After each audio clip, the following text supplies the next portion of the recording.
বল যে সভ্যতা কাকে বলে? সভ্যতা হুম। মানুষ মানুষের নানান কাজে একা করে সাহায্য করাটাকে সভ্যতা বলে। মানে মানে একটু একটু বলতে হবে, ঠিকভাবে হয় না এখন। মনে হয়েছে অল্প। সভ্য মানুষ, সভ্য মানুষ, অসভ্য মানুষ নয়। সভ্য মানুষ, হ্যাঁ, সভ্য মানুষ কাকে বলে তো একদিন বলেছিলাম। সভ্য মানুষের নানান কাজকর্মকে, হ্যাঁ, যারা ভালো মানুষ। সভ্য মানুষ মানে কি, এই যে মানে একটা মানুষ হতে গেলে তাকে কি কি হতে হবে মানুষ হতে গেলে বল দেখি। ভালো কাজ করতে হবে। সভ্য মানুষ হতে গেলে, সভ্য মানুষ হতে গেলে কি করতে হবে? সভ্য মানুষ হতে গেলে ভালো পড়াশোনা বা সবার সঙ্গে মিশে কথা বলা। হ্যাঁ, তারপর হচ্ছে গিয়ে মানুষের সাহায্য করা। হুম।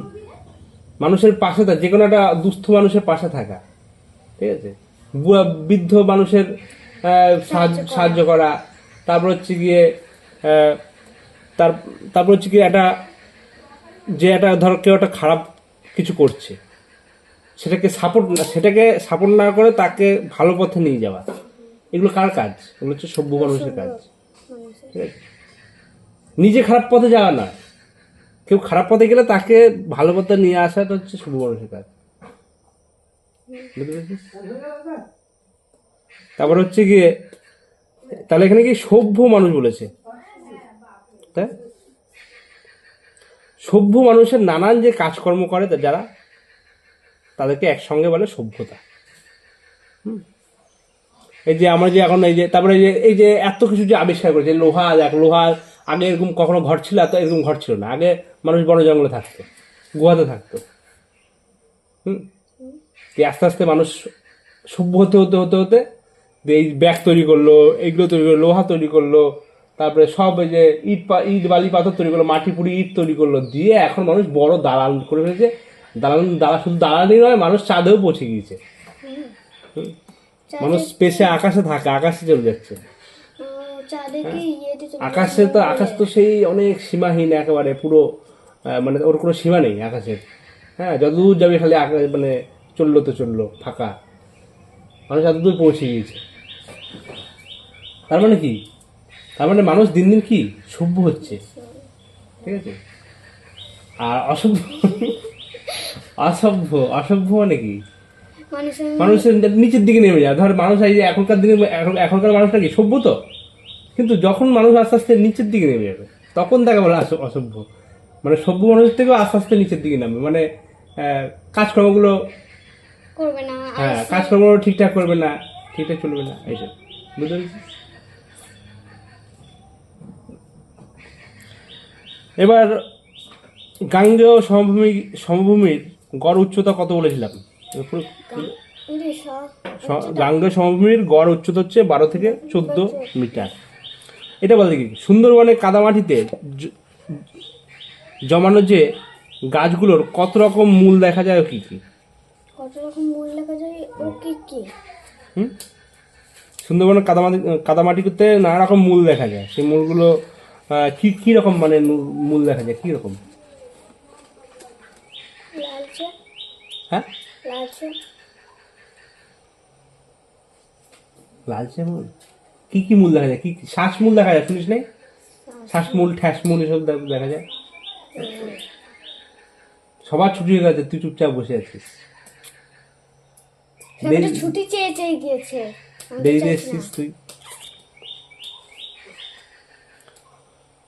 হ্যাঁ, তাহলে হচ্ছে শ্বাসমূল, ঠ্যাসমূল। ঠ্যাসমূল কি বলতি তো দিবি, সেই সুন্দরবনে তো সেই কি হয় আমি বলেছি না আগে, শুনিস না মনে হয়, না কি কাকে বলেছি কে জানে, ইয়ে দেখে বলেছি দীপ্তিকে, তুইও শুনেছিস, এবার ভুলে গেছিস হয়তো। শ্বাসমূল হচ্ছে গিয়ে সুন্দরবন এলাকায় কি সব হচ্ছে জল, জলা জায়গা, মানে মানে সেই অল্প অল্প জল সব, আর নোনতা জল, ঠিক আছে। এখন তো সব কি সমুদ্রের জলের জন্য নোনতা। দিয়ে কি হয়, ওইখানে যে গাছগুলো জন্মায়, যে সুন্দরী, গরান, গেওয়া, এগুলো হচ্ছে সুন্দরবনের গাছ। দিয়ে ওই গাছগুলো জলের মধ্যে যদি জন্মায়, তাহলে কি হয়, এটা তো পড়ে যাবে, গাছগুলো পড়ে যাবে না। যে কোনো গাছ সারা বছর যদি জলের মধ্যে থাকে, তার জন্য ওদের ওই রকম ভাবে ওরা তৈরি। হ্যাঁ, এর জন্য ঠ্যাস মূল থাকে, একটা এরভাবে দেওয়ার সাথে দাঁড়ালো, এরভাবে এরকম একটা মূল থাকে যেটা দিয়ে ঠ্যাস মেরে দাঁড়িয়ে থাকে আর কি। এই জন্য ওটার নাম হচ্ছে ঠ্যাস মূল। আর আরেকখানা মূল বেরোয়, মানে একটা ঠ্যাস মূল না, অনেক অনেক অনেক ঠ্যাস মূল বেরোয়, এখান দিয়ে বেরোলো, এখান দিয়ে বেরোলো, এখান দিয়ে বেরোলো। হ্যাঁ, আবার আবার এক একটা মূল থাকে, সেটা হচ্ছে শ্বাস মূল। হ্যাঁ, মানে যেটা নিয়ে শ্বাস নেয়। হ্যাঁ, ওটা দিয়ে ওরা ওই জল, মানে আমাদের এখানে কি, এখানে তো ভালো জায়গা, এর জন্য এখানে কি মাটির নিচে থেকে এরা শ্বাস নিতে পারে বা পায়ে থেকে নিতে পারে। কিন্তু ওখানে তো সব জলে ভর্তি, নোনতা জল, আবার নোনতা জলে তো আর শ্বাস নেওয়া যাবে না। এই জন্য নোনতা জল থেকে উঠে এসে একটা শ্বাসমূল বেরোয়, দিয়ে ওই গাছগুলো হয়, বুঝতে পেরেছিস? এর জন্য আমার অন্যান্য গাছ ওখানে দেখতে পাবি না, শুধুমাত্র দেখবি নারকেল, হ্যাঁ, তারপরে কি বলে, খেজুর, তারপর হচ্ছে কি গরান, গেওয়া, হ্যাঁ, তারপর হচ্ছে সুন্দরী, এইসব গাছগুলো হয়। সুন্দরী এইসব গাছগুলো একদম ঠ্যাসমূল থাকে বা শ্বাসমূল থাকে, মানে যেখানে যেমন সেখানে সেরকম ভাবেই সব তৈরি হবে। হ্যাঁ, যে মানে যে কোনো কিছু, শুধু এই নয়, কুকুর, ছাগল, বিড়াল, মানুষ, সব সব কিছুর মধ্যেই দেখ, সবাই সবার নিজেদের মতো করে তৈরি, নিজেদের মতো করে বেঁচে রয়েছে। মিন থেকে কি চাষ হয়? মিন থেকে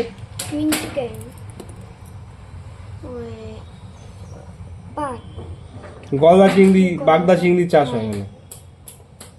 নবদ্বীপের পর ভাগীরথী গঙ্গা কি নামে প্রবাহিত হয় বল দেখি? কি নামে? নবদ্বীপের পর থেকে তোর বাড়িতে পড়তে হবে তোকে।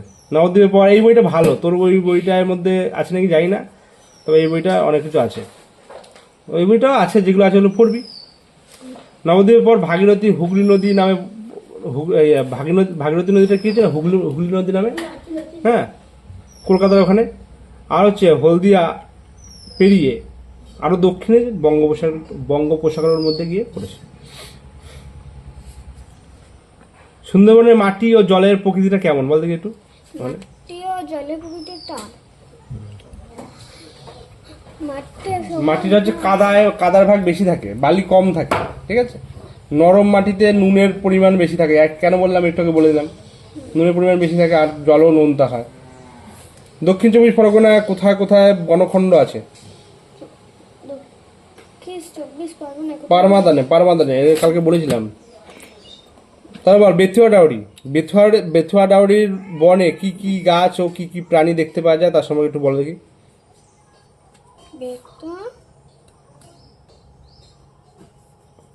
জানিস না? এই তো বেথুয়া ডাউরি, সবাই যায় ওখানে। কি গাছ আছে, কি কি প্রাণী আছে ওখানে, তো চিড়িয়াখানা আছে।